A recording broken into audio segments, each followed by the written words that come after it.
Hi everybody, this is Bogas Reviews, and today I'm going to be doing a review on the brand new Neca Ultimate the Mummy Ardath Bey figure. So before we take a look at Ardath Bey, let's go ahead and take a look at all of the accessories that he comes with. So first up you get the Scroll of Thoth, and this looks really good. Neca did some really nice detailing on this. The paper looks like it's very aged and worn. It's very thin and flimsy. I don't think I'm going to try and put it in his hands because I don't want to bend it or make any creases in it. Even the back looks really good. So yeah, Neca did a pretty cool job on this. Up next, he comes with a set of open hands, and these are detailed really nicely. All of the wrinkles are sculpted very well. You also get a bit of a wash over top of it. It almost looks like a purple wash. But yeah, his hands are surprisingly detailed, like all of the veins and the texturing going on for the wrinkles. That looks really good. Up next, he comes with an alternate right accessory holding hand and his cane. And this is pretty loose. This is the only way you can put it in the hand, and it is very loose. So yeah, I'm definitely going to have to watch and not lose this because of how loose it is. Up next, he comes with a left accessory holding hand and the oil lamp. And I have to say, this is detailed really nicely. I love how the paint is done in the bottom for the oil there that's burning. The flame could have been painted a little bit better. I've seen Neca do a better job on that. But I love the paint down in there. That looks really good. And you also get a dry brushing of black over top of this gold. So yeah, this is detailed very, very nicely. And he can actually hold this accessory pretty tightly in his hand. So yeah, that did surprise me. Up next, you get another right accessory holding hand, this time for the ceremonial dagger. And the dagger looks really good. It's got some really cool texturing to it, as well as some gray paint over the black collar that it's cast in.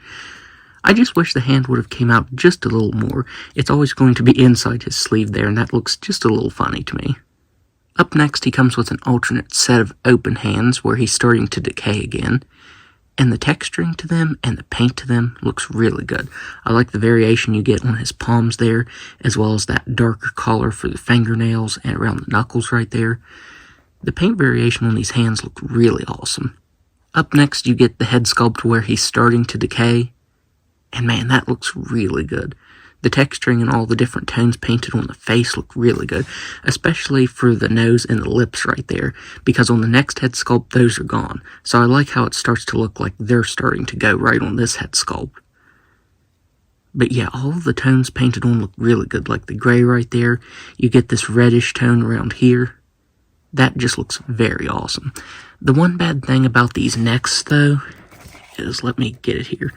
The yellow is starting to rub off on the white right here. So let's just pop this off here. So you can see how much yellow is starting to rub on there. So that really bothers me. I definitely wish I wouldn't be getting such yellow rub right there. Because if his head looks up too far, then you're going to see that yellow rubbing off on the white right there.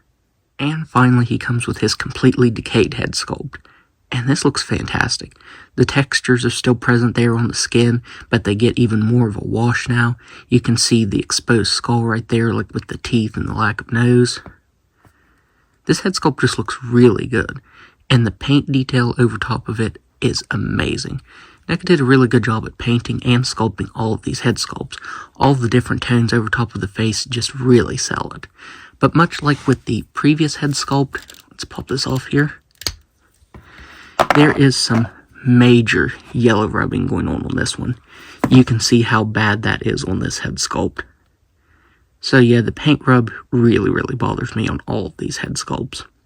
So now, let's go ahead and take a closer look at the regular head sculpt.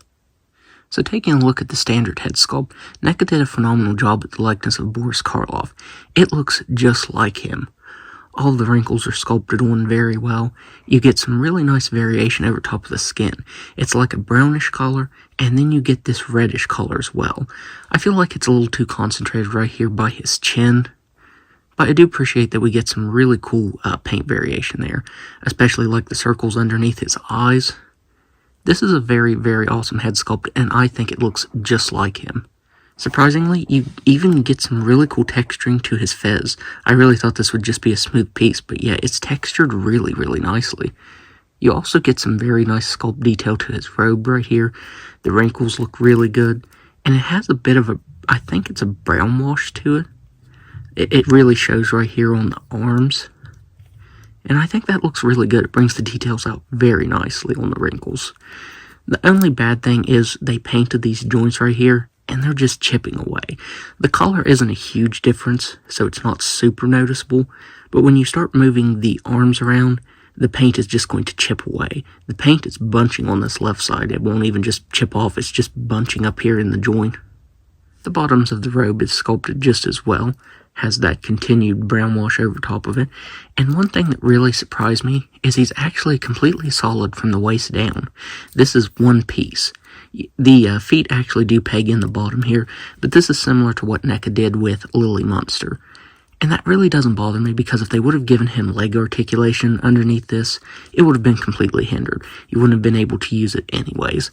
So I think that them doing this actually worked out for the best, because it looks really good, and you're not really going to be getting him into too many crazy poses.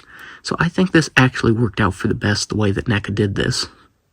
One thing that really surprised me is how detailed his feet are down here underneath the robe. They're detailed really nicely. You can see they sculpted a bunch of veins here and gave it that reddish coloring painted over top of it. So yeah, they actually did some really cool sculpt and paint work down here on the feet. And they're actually on ball joints. That really surprised me. So now, let's go ahead and go over his articulation. So he has a ball jointed head and neck that can look up all the way. He can look down all the way. He can move his head side to side, but there you can see the paint rub, and all the way around. He has shoulders that can move out that far. He has single jointed elbows that can bend in all the way. If you have the accessory holding hands on, you're not really going to get any movement up and down. You do get very slight side to side movement. On this open hand, the articulation is a lot better because it doesn't have any of the accessories on it. He has a ball jointed waist that can move back all the way. He can crunch forward all the way, and he can move all the way around. And then he has ball jointed ankles that can move down all the way, up just a little bit of a rocker, and side to side very nicely. So now, let's do some size comparisons. So first up, here he is next to his bandaged self, and it really surprises me it took this long for Neca to make this robed version, because this is the version that I think of when I think of the mummy, surprisingly. And I have to say, I wish the size would have been a little more accurate. I do get that this version is wearing sandals, well, and this one has the fez there, but even so, he's still taller than this one, and they're the same character. So yeah, I wish this one would have been scaled a little better with the previous version of himself. Here he is next to Dracula. Here he is next to the recent Kemp House Invisible Man figure. And finally, here he is next to Frankenstein.